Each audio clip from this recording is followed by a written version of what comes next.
SBI mutual fund के बारे में बता रहा हूँ, जो है SBI फ्लेक्सी कैप फंड।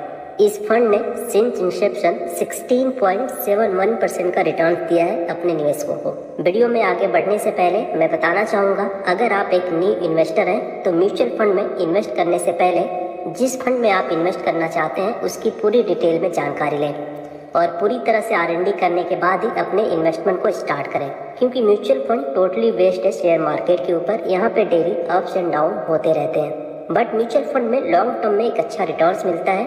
अगर आप अपने इन्वेस्टमेंट को 15 से 20 साल तक दे सकते हैं तो इससे बेहतर कोई और इन्वेस्टमेंट नहीं हो सकता है। अगर आप यंग हैं और फ्यूचर में एक अच्छा वेल्थ क्रिएट करना चाहते हैं तो यहाँ पे इन्वेस्टमेंट आप जरूर करें।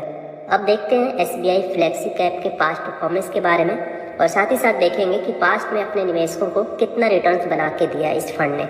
इस फंड ने लास्ट 1 ईयर में 29.75% का रिटर्न्स दिया है। लास्ट 3 ईयर्स में रिटर्न्स 15.58% का है और लास्ट 5 ईयर्स में जो रिटर्न्स दिया है 16.81% का रिटर्न्स दिया है। अगर लास्ट 10 ईयर्स रिटर्न्स की बात करें तो 18.1% का रिटर्न्स है और सिंस इंसेप्शन रिटर्न 16.71% का है, जो कि देखा जाए तो इस कैटेगरी के हिसाब से इसका रिटर्न्स काफ़ी अच्छा है। तो जैसे कि ये फ्लेक्सी कैप फंड है तो इस फंड का पैसा हर एक सेक्टर में इन्वेस्ट किया जाता है। जैसे कि 58% लार्ज कैप फंड में इन्वेस्ट है, 24% मिड कैप फंड में इन्वेस्ट है एंड 14% स्मॉल कैप फंड में इन्वेस्ट है। अगर मार्केट कैप की बात करें तो यहाँ पे टॉप होल्डिंग्स में ICICI बैंक लिमिटेड है, कोटक महिंद्रा बैंक लिमिटेड है, रिलायंस इंडस्ट्री लिमिटेड है एंड इन्फोसिस लिमिटेड है। अगर टॉप सेक्टर की बात करें तो फाइनेंस सेक्टर में 27.26% की होल्डिंग्स है, एनर्जी सेक्टर में 9.42% की होल्डिंग्स है, टेक्नोलॉजी सेक्टर में 8% की होल्डिंग है एंड ऑटोमोबाइल्स में 7.98% की होल्डिंग्स है।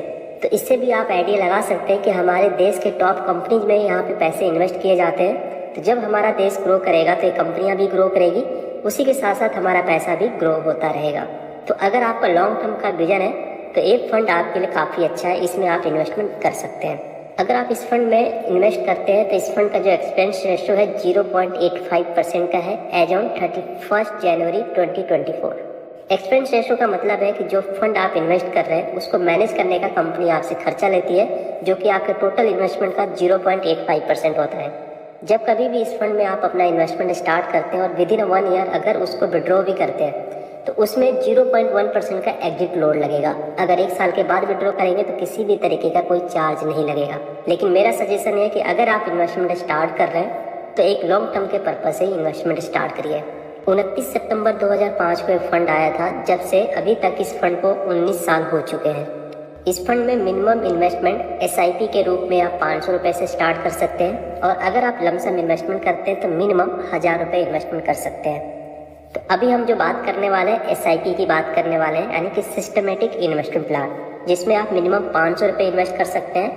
मैक्सिमम आप अपने इनकम के हिसाब से आप इसे मॉडिफाई कर सकते हैं। अगर आपकी इनकम ज़्यादा है तो इसमें आप 5000, 10,000, 20,000 जो भी अमाउंट आप इन्वेस्ट करना चाहें आप महीने का कर सकते हैं। बट आज जो हम कैलकुलेशन करेंगे और जो समझेंगे वो मिनिमम 1000 रुपये के कैलकुलेशन के हिसाब से समझेंगे कि आप अगर महीने का 1000 रुपये इन्वेस्ट करते हैं इस फंड में तो आने वाले टाइम में क्या वैल्यू आपकी बनेगी। अब एक SIP कैलकुलेटर के माध्यम से समझते हैं और एक अलग अलग टाइम पीरियड के कैलकुलेशन से देखते हैं कि आप कितने साल तक के लिए इन्वेस्ट करते हैं तो आने वाले कितने साल के बाद आपको क्या वैल्यू मिलेगी, ताकि उस हिसाब से आप अपने गोल को प्लान कर सकें।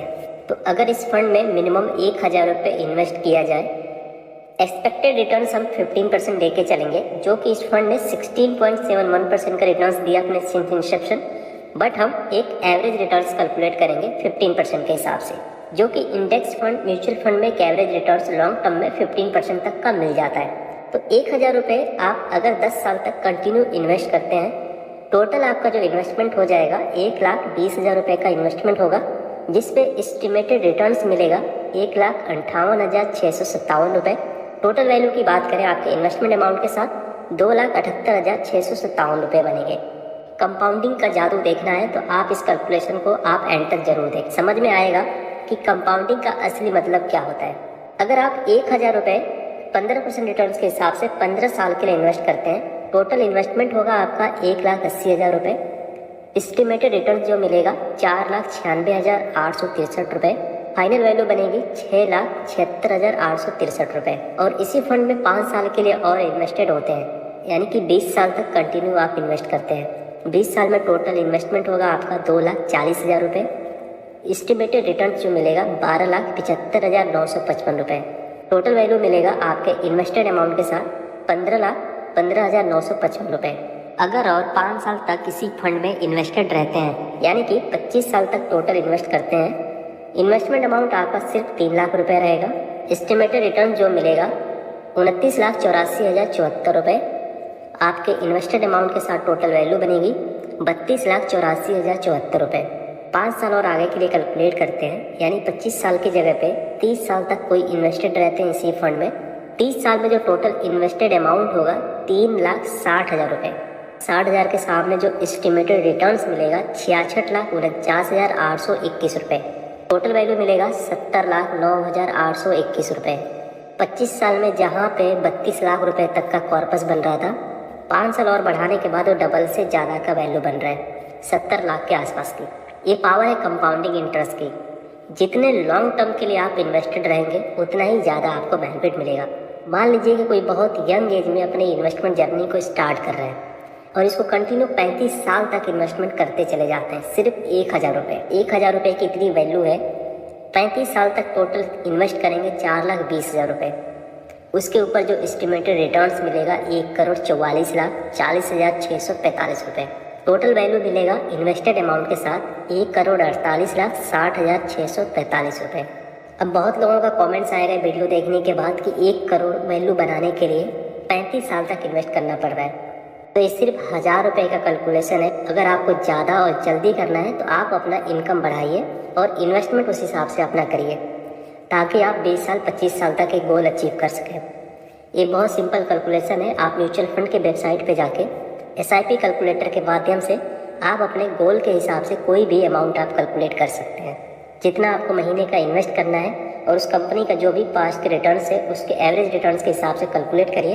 अपने टाइम पीरियड के हिसाब से जितना भी आपको इनकम चाहिए उस हिसाब से अपने गोल को सेट करिए। अगर आप इस तरीके से प्लानिंग करते हैं तो आप आने वाले टाइम में एक अच्छा खासा कॉर्पस बना पाएंगे। अगर आप 1,000 रुपये भी नहीं बचा पाते हैं महीने का अपने इनकम में से, तो मुझे लगता है कि फिर आने वाले टाइम में भी आपकी सिचुएशन चेंज नहीं हो पाएगी। अगर आपको बड़ा कॉर्पस बनाना है तो ये स्टेप आपको ज़रूर उठाना पड़ेगा। अगर आप बैंक में पैसे रखते हैं तो वहाँ पे सिर्फ 2 से 3% या 4% तक का इंटरेस्ट मिलेगा, जिससे कोई भी चेंजेस नहीं आने वाले आपके इनकम के ऊपर, क्योंकि हर साल इससे ज़्यादा इन्फ्लेशन बढ़ता जा रहा है। तो इन्फ्लेशन को बीट करने के लिए आपको इन्वेस्टमेंट कुछ ऐसी जगह करना होगा जहाँ पे आपको इंटरेस्ट 10% या उससे अधिक का मिले।